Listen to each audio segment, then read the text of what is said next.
ओम शांति। आइए अब सुनते हैं 28 दिसंबर 1982 की अव्यक्त मुरली के मधुर महावाक्य। कुछ देर अव्यक्त स्थिति में स्थित हो अव्यक्त बाप दादा को याद करेंगे।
मुरली का शीर्षक है सदा एक रस संपूर्ण चमकता हुआ सितारा बनो। सदा एक रस संपूर्ण चमकता हुआ सितारा बनो। परम शिक्षक सद्गुरु बाप अपने चमकते हुए सितारों बच्चों प्रति बोले। बाप दादा सभी बच्चों को देख हर बच्चे के वर्तमान लगन में मगन रहने की स्थिति और भविष्य प्राप्ति को देख हर्षित हो रहे हैं। क्या थे, क्या बने हैं और भविष्य में भी क्या बनने वाले हैं। हर एक बच्चा विश्व के आगे विशेष आत्मा है। हर एक के मस्तक पर भाग्य का सितारा चमक रहा है। ऐसा ही अभ्यास हो, सदा चमकते हुए सितारे को देखते रहें। इसी प्रैक्टिस को सदा बढ़ाते चलो। जहां देखो, जब भी किसको देखो, ऐसा नेचुरल अभ्यास हो जो शरीर को देखते हुए न देखो। सदा नजर चमकते हुए सितारे की तरफ जाए। जब ऐसी रूहानी नजर सदा नेचुरल रूप में हो जाएगी, तब विश्व की नजर आप चमकते हुए धरती के सितारों पर जाएगी। अभी विश्व की आत्माएं ढूंढ रही हैं, कोई शक्ति कार्य कर रही है। ऐसी महसूसता, ऐसी टचिंग अभी आने लगी है, लेकिन कहाँ है, कौन है, यह ढूंढते हुए भी जान नहीं पा रहे हैं। भारत द्वारा ही आध्यात्मिक लाइट मिलेगी, यह भी धीरे धीरे स्पष्ट होता जा रहा है। इस कारण विश्व की चारों तरफ से नजर हटकर भारत की तरफ हो गई है, लेकिन भारत में किस तरफ और कौन आध्यात्मिक लाइट देने के निमित्त है, अभी यह स्पष्ट होना है। सभी के अंदर अभी यह खोज है कि भारत में अनेक आध्यात्मिक आत्माएं कहलाने वाली हैं। आखिर भी इनमें धर्मात्मा कौन और परमात्मा कौन है? यह तो नहीं है, यह तो नहीं है, इसी सोच में लगे हुए हैं। यही है, इसी फैसले पर अभी तक नहीं पहुंच पाए हैं। ऐसी भटकती हुई आत्माओं को सही निशाना, यथार्थ ठिकाना दिखाने वाला कौन? डबल विदेशी समझते हैं कि हम ही वह हैं। फिर इतना विचारों को भटकाते क्यों हो? सदा के लिए ऐसी स्थिति बनाओ जो सदा चमकते हुए सितारे देखें। दूर से ही आपकी चमकती हुई लाइट दिखाई दे। अभी तक जो सम्मुख आते हैं, संपर्क में आते हैं, उन्हीं को अनुभव होता है, लेकिन दूर दूर तक यह टचिंग हो, यह वाइब्रेशन फैले, उसमें अभी और भी अभ्यास की आवश्यकता है। अभी निमंत्रण देना पड़ता है कि आओ, आकर अनुभव करो। लेकिन जब चमकते हुए सितारे सूर्य चंद्रमा समान अपनी संपूर्ण स्टेज पर स्थित होंगे, फिर क्या होगा? जैसे स्थूल रोशनी के ऊपर परवाने स्वतः ही आते हैं, क्षमा बुलाने नहीं जाती है, लेकिन प्यासे परवाने कहां से भी पहुंच जाते हैं। ऐसे आप चमकते हुए सितारों पर भटकती हुई आत्माएं, ढूंढने वाली आत्माएं स्वतः ही पाने के लिए, मिलने के लिए ऐसी फास्ट गति से आएंगे जो आप सबको सेकंड में बाप द्वारा मुक्ति, जीवन मुक्ति का अधिकार दिलाने की तीव्र गति से सेवा करनी पड़ेगी। इस समय मास्टर दाता का पाठ बजा रहे हो, मास्टर शिक्षक का पाठ चल रहा है, लेकिन अभी सतगुरु के बच्चे बन गति और सदगति के वरदाता का पाठ बजाना है। Underline point. आप सबको सेकंड में बाप द्वारा मुक्ति, जीवन मुक्ति का अधिकार दिलाने की तीव्र गति से सेवा करनी पड़ेगी, लेकिन अभी सतगुरु के बच्चे बन गति और सदगति के वरदाता का पाठ बजाना है। मास्टर सतगुरु का स्वरूप कौन सा है जानते हो?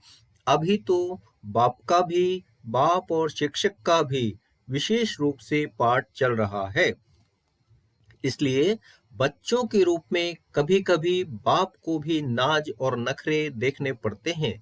शिक्षक के रूप में बार बार एक ही पाठ याद कराते रहते हैं। सतगुरु के रूप में गति सदगति का सर्टिफिकेट फाइनल वरदान सेकंड में मिलेगा। मास्टर सतगुरु का स्वरूप अर्थात संपूर्ण फॉलो फादर करने वाले, सतगुरु के वचन पर सदा संपूर्ण रीति चलने वाले, ऐसा स्वरूप अब प्रैक्टिकल में बाप का और अपना अनुभव करेंगे। सतगुरु का स्वरूप अर्थात संपन्न समान बनकर साथ ले जाने वाले। सतगुरु के स्वरूप में मास्टर सतगुरु भी नजर से निहाल करने वाले हैं। मत दी और गति हुई, इसलिए गुरु मंत्र प्रसिद्ध है। सेकंड का मंत्र लिया और समझते हैं गति हो गई। मंत्र अर्थात श्रेष्ठ मत ऐसी पावरफुल स्टेज से श्रीमत देंगे जो आत्माएं अनुभव करेंगे कि हमें गति सदगति का ठिकाना मिल गया। ऐसी शक्तिशाली स्थिति को अब से अपनाओ। सितारे तो अभी हो, लेकिन अभी लाइट क्या होती है? सदा एक रस संपूर्ण चमकता हुआ सितारा हो, ऐसे स्वयं को प्रत्यक्ष करो। सुना क्या करना है? डबल विदेशी तीव्र गति वाले होना, या रुकते हो, चलते हो, कभी बादलों के बीच छिप तो नहीं जाते हो?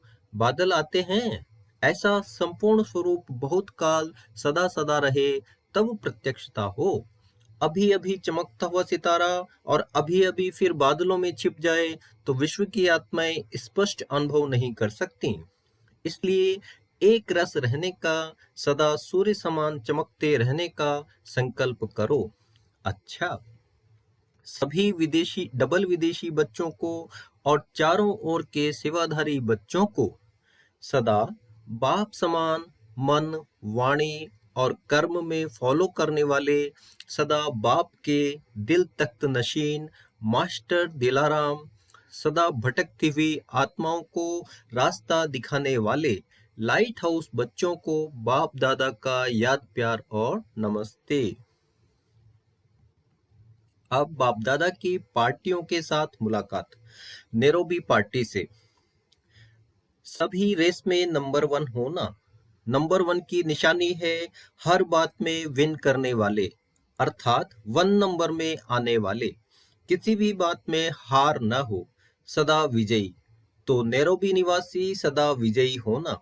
कभी चलते चलते रुकते तो नहीं हो? रुकने का कारण क्या होता?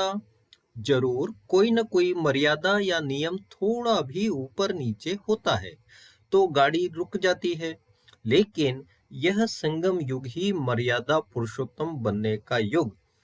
लेकिन यह संगम युग है ही मर्यादा पुरुषोत्तम बनने का युग। पुरुष नहीं, नारी नहीं, लेकिन पुरुषोत्तम है। इसी स्मृति में सदा रहो। पुरुषों में उत्तम पुरुष प्रजापिता ब्रह्मा को कहा जाता है।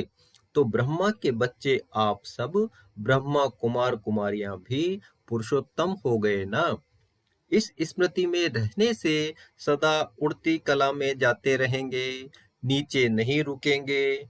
चलने से भी ऊपर सदा उड़ते रहेंगे, क्योंकि संगम युग उड़ती कला का युग है और कोई ऐसा युग नहीं जिसमें उड़ती कला हो।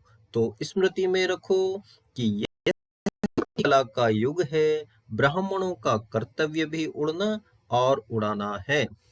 वास्तविक स्टेज भी उड़ती कला है। उड़ती कला वाला सेकंड में सर्व समस्याएं पार कर लेगा। ऐसा पार करेगा जैसे कुछ हुआ ही नहीं। नीचे की कोई भी चीज डिस्टर्ब नहीं करेगी, रुकावट नहीं डालेगी। प्लेन में जाते हैं तो हिमालय का पहाड़ भी रुकावट नहीं डालता। पहाड़ को भी मनोरंजन की रीति से पार करते हैं। तो ऐसे ही उड़ती कला वाले के लिए बड़े से बड़ी समस्या भी सहज हो जाती है। नेरोबी अपना नंबर आगे ले रही है ना। अभी वीआईपीज की सर्विस में नंबर आगे लेना है। संख्या तो अच्छी है। अभी देखेंगे कांग्रेस में वीआईपीज कौन कौन ले आता है। अभी देखेंगे कॉन्फ्रेंस में वीआईपीज कौन कौन ले आता है। अभी है वह नंबर। सबसे नंबर 1 वीआईपीज कौन लाता है। अभी यह रेस बाप दादा देखेंगे। नए हॉल के लिए चित्र बनाने वाले चित्रकारों प्रति बाप दादा का इशारा। चित्रकार बन करके चित्र बना रहे हो व स्वयं उस स्थिति में स्थित होकर के चित्र बनाते हो। क्या करते हो? क्योंकि और कहाँ भी कोई चित्र बनाते हैं तो वह रिवाजी चित्रकार चित्र बना देते हैं। यहाँ चित्र बनाने का लक्ष्य क्या है? जैसे बाप का चित्र बनाएंगे तो उसकी विशेषता क्या होनी चाहिए? चित्र चैतन्य को प्रत्यक्ष करे। चित्र के आगे जाते ही अनुभव करें कि यह चित्र नहीं देख रहा है, चैतन्य को देख रहा है।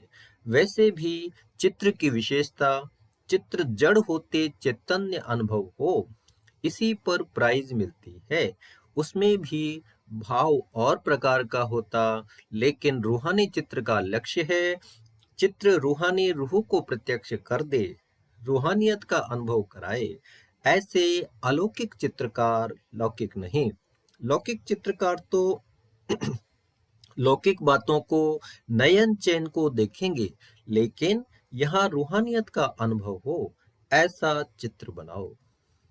आशीर्वाद चाहिए। आशीर्वाद तो क्या, आशीर्वाद की खान पर पहुंच गए हो।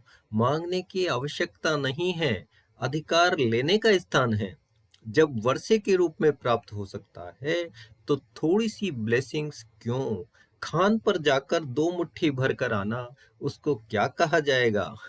बाप जैसे स्वयं सागर है तो बच्चों को भी मास्टर सागर बनाएंगे ना। सागर में कोई भी कमी नहीं होती, सदा भरपूर होता है। अच्छा, अब बाप दादा स्वीडन की पार्टी से रूह रिहान कर रहे हैं। सदा निश्चय बुद्धि विजयी रत्न है, इसी नशे में रहो। निश्चय का फाउंडेशन सदा पक्का है। अपने आप में निश्चय, बाप में निश्चय और ड्रामा की हर सीन को देखते हुए उसमें भी पूरा निश्चय। अपने आप में निश्चय, बाप में निश्चय और ड्रामा की हर सीन को देखते हुए उसमें भी पूरा निश्चय। सदा इसी निश्चय के आधार पर आगे बढ़ते चलो। अपनी जो भी विशेषताएं हैं उनको सामने रखो, कमजोरियों को नहीं। तो अपने आप में फेथ रहेगा। कमजोरी की बात को ज्यादा नहीं सोचना, तो फिर खुशी में आगे बढ़ते जाएंगे। बाप का हाथ लिया तो बाप का हाथ पकड़ने वाले सदा आगे बढ़ते हैं, यह निश्चय रखो। बाप का हाथ लिया तो बाप का हाथ पकड़ने वाले सदा आगे बढ़ते हैं, यह निश्चय रखो।